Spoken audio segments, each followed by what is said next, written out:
मिठो बनाउँदिन अरे कफी अनि उसले चाहिँ मिठो बनाएको अरे हेर्नु पानी त्यो दुध उम्लिनुपर्छ है उता राख उता बलेको सबै दुध खाइसक्यो आम्मा त्यसो त हुँदैन त एकजनामा त खोइ कफी सेतो भयो त अनि कफी लागेन त कफी त कलर पो हुनुपर्छ त यतिले पापा पुग्छ पापाले पनि मिठो बनायो नि त पापाले पनि मिठो बनाइदियो नि त हो ए आफ्नो लाग्ने त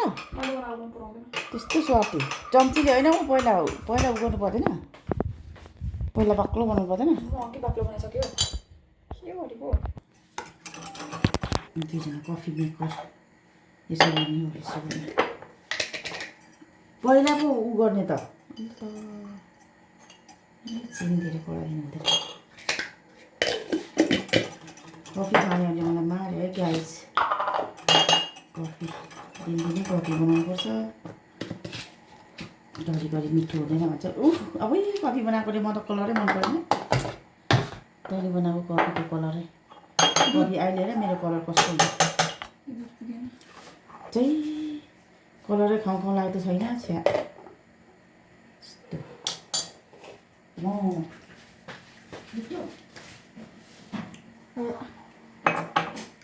मिठो साह्रै मिठो अहिले हेरेँ कलर कस्तो दामी कलर आउँछ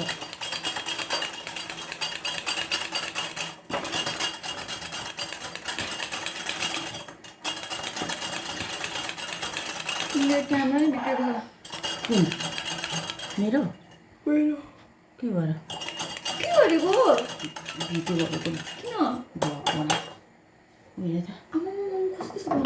यस्तो कलर आउनुपर्छ क्या कफीमा तैँले चाहिँ के हो त्यो छ्या दामी के हो तेरो चाहिँ यो गाइस हेर्नु हेर्नु गाइस यसको उसले कफी हो अनि मैले बनाएको कुन दामी लाग्यो कमेन्ट गर्नु यस्तो कफी मान्छेको बनाउँछ अब दुध हाल्दा झन् सेतो हुन्छ ल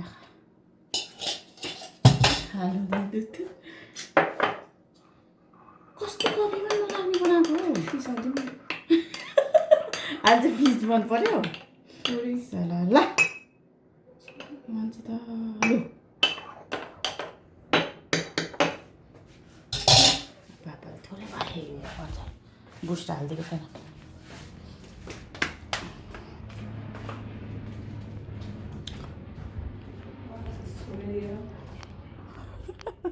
उसले बनाएको रहेछ यतै बनाइरहेछ कफी